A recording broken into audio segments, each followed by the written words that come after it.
Thank you, Richard. And yes, the basketball season does start tonight, but there's still some football left to be played. The Cowboys head to Ames this weekend, and a lot of eyes are going to be on Iowa State head coach Matt Campbell. As the Cowboys push toward the postseason, a different OSU team just found its place in the bracket. Fortnite also topped the charts as a game with the most concurrent players, with more than 3.4 million. That means every time you are online, there are 3.4 million other people online with you. It's safe to say this game has become a phenomenon. However, not everyone is on the bandwagon just yet. And welcome back to Countdown to Kickoff. Now, the Cowboys' schedule does not get any easier after this Bedlam game. Here's a look ahead to the Iowa State game. The wrestling team was in action in Tulsa for the Big 12 championships. The Cowboys won their 6th straight conference title, and for those counting at home, that's 52 all-time for the Cowboys. The Murray Hall controversy's had some history. The debate over this building's name has been going on for more than 20 years. While it's safe to say most people are in favor of a name change, there are still some who aren't.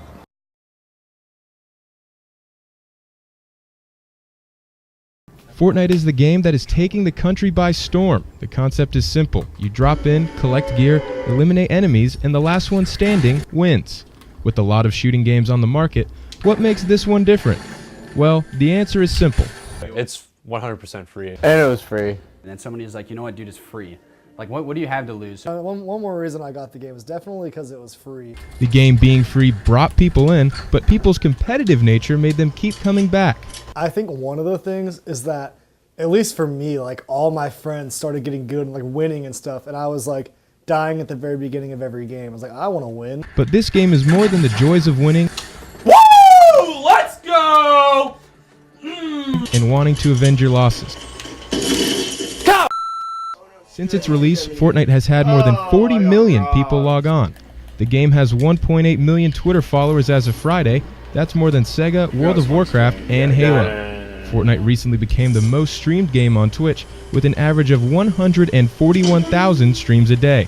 Fortnite also topped the charts as a game with the most concurrent players, with more than 3.4 million. That means every time you are online, there are 3.4 million other people online with you. It's safe to say this game has become a phenomenon. However, not everyone is on the bandwagon just yet. Man, you know, I'm not a big fan of it. Growing up, never played video games. Just came home to work, tried to play this game, couldn't get the hang of it. Just makes me mad, so I don't like it. The makers of Fortnite have no intentions of slowing down. They plan to expand it to other countries, and it's even becoming an iPhone game. The biggest game in the country could soon become the biggest game in the world. For the O State Report, I'm Jackson Boland.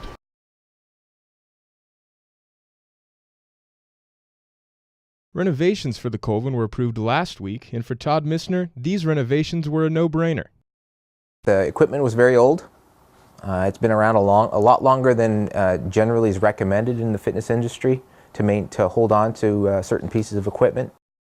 Treadmills, flooring, and even the giant ramp in the middle of the Colvin are items on the list of renovations. However, simply replacing the equipment isn't the only thing on the faculty's mind.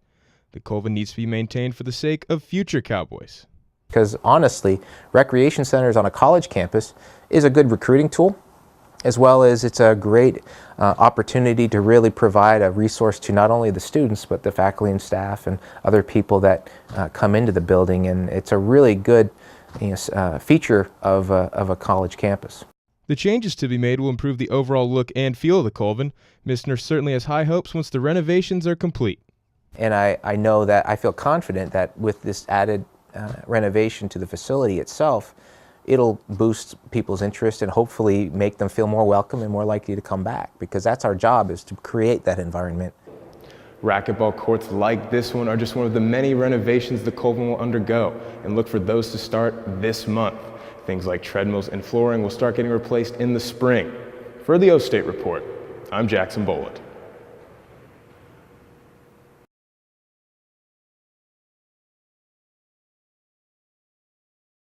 Head coach of the Kansas Jayhawks, Bill Self, has never been swept in Big 12 play since he entered the league. The Cowboys look to end that streak as they hosted the Jayhawks on Senior Day. And on Senior Day, the seniors led the way for the Cowboys in this one. Jeffrey Carroll and Kendall Smith got it going early from three-point land. But Mitchell Solomon turned in the play of the game right here with a nice pump fake and clear the landing, because there he goes. He gets the and one dunk to go. Kendall Smith gets a tough bucket to go to extend the Cowboys' lead to 16 at the half. The Cowboys' dominance continued in the second half. Smith, Carroll, and Solomon combined for 51 of the team's 82 points. Kendall Smith led all scorers with 25, including this three to ice the game for an 82-64 Cowboys win. The Cowboys became the first team to sweep Kansas in the Bill Self era. The Cowboys will face OU in the opening round of the Big 12 tournament on Wednesday. And while the Cowboys are packing their bags for Missouri, the Cowgirls are already headed home. The Cowgirls lost in the opening round of the Big 12 tournament to West Virginia 69-60. Naomi Davenport led the way for the Mountaineers with 21 points and 9 rebounds. Lauren Goodwin almost messed around and got a triple-double. She finished with 15 points, 8 rebounds, and 8 assists. Now the Cowgirls must wait until the women's selection show March 12th to find out where they will be seated in the NCAA tournament. The wrestling team was in action in Tulsa for the Big 12 championships. The Cowboys won their 6th straight conference title, and for those counting at home, that's 52 all-time for the Cowboys. The wrestling team will be back in action at the NCAA tournament, which begins March 15th. The weather finally cleared up for the baseball team, but that didn't stop the struggles. After defeating Little Rock 9-2, the Cowboys were outscored 35-9 in 3 straight losses. They bounced back with a 3-2 win in the series finale against Arizona State. Unlike the baseball team, the Cowgirls softball team had a perfect weekend. The Cowgirls rattled off 5 wins in the Mizuno Classic. Sophomore Logan Simunic tossed a no-hitter against Maine to highlight the weekend. This weekend, the Cowgirls head to Oklahoma City to play in the OSU Hall of Fame Classic. Now, guys, yesterday, wrestling coach John Smith announced that 2 Olympians will be coming to speak to OSU, Shawn Johnson and Shaun White, and that's pretty awesome.